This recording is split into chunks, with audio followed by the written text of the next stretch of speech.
পদ্মা সেতু চালুর পর শরীয়তপুরের ঝুঁকিপূর্ণ কোটাপাড়া সেতু দিয়ে বেড়েছে যান চলাচল। সেতুর পূর্ব পাশে আরেকটি নতুন সেতু নির্মাণের কাজ শুরু হলেও নানা জটিলতায় নির্ধারিত সময়ে তা শেষ হয়নি। জেলা প্রতিনিধি কবিরুজ্জামানের পাঠানো তথ্য ছবি নিয়ে ডেস্ক রিপোর্ট।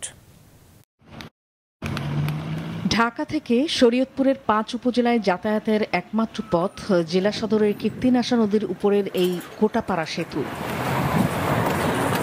৩ দশকেরও আগে নির্মিত সেতুটি কয়েক দফা সংস্কার করে উপযোগী করা হয় যান চলাচলের, কিন্তু সেতুর উপরিভাগ সংস্কারের অনুপযোগী হয়ে পড়লে ২০২০ সালে তা ঝুঁকিপূর্ণ হিসাবে ঘোষণা করে সড়ক বিভাগ। জারি করা হয় সেতুর উপর দিয়ে ৫ টনের বেশি পণ্যবাহী যান চলাচলে নিষেধাজ্ঞা, কিন্তু বিকল্প না থাকায় নিষেধাজ্ঞা মানছেন না বেশিরভাগ চালক। ৩০ টন ৩৫ টন ৪০ টন রাখলে মানলে ওঠে যে কোনো ভাঙিয়ে গেলে যে কোনো সময় এই ব্রিজটা ভেঙে পড়ে যাইতে পারে। আমাদের জীবনে ঝুঁকি নেই, আমরা ব্রিজের উপর থেকে গাড়ি চালাবো।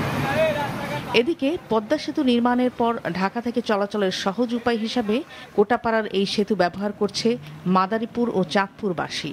এতে যানবাহন চলাচল বেড়েছে কয়েক গুণ।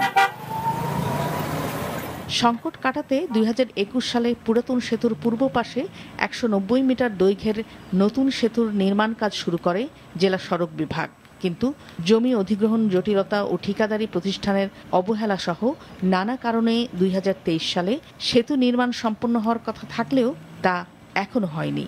এই ব্রিজ তো অনেক বছর আগের করা, এটা হলো খুব দুর্বল হয়ে গেছে। এটার উপর যেই রিক্সে যায় খুব ভয়াবহ রিক্স, কোন সময় যেন ভাঙা পড়ে যায় এটা আল্লাহ পাক রব্বুল আলামিন জানে। অনেক আগে এটা উদ্বোধন করার কথা ছিল, কাজ শেষ করার কথা ছিল, কিন্তু কোনো কাজ শেষ করে নেই আজও। ব্রিজটা আছে ওটার যেই ঝুঁকিপূর্ণ অবস্থায় আছে, আমাদের অনেক ভয় হয়।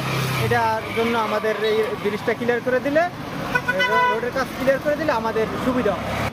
তবে চলতি মাসেই যান চলাচলের জন্য নতুন সেতুটি খুলে দেওয়ার আশাবাদ জানান সংশ্লিষ্ট কর্মকর্তা। অ্যাপ্রোচ সড়কের কাজ মাঝে কিছু সমস্যার কারণে ২ দফায় বেশ কিছুদিন বন্ধ ছিল। এখন সেই সমস্যা কাটিয়ে আবারও কাজ শুরু হয়েছে এবং বর্তমানে যে স্যান্ড ফিলিং এর কাজ ওইটা প্রায় শেষের দিকে, বেশি বাকি নেই।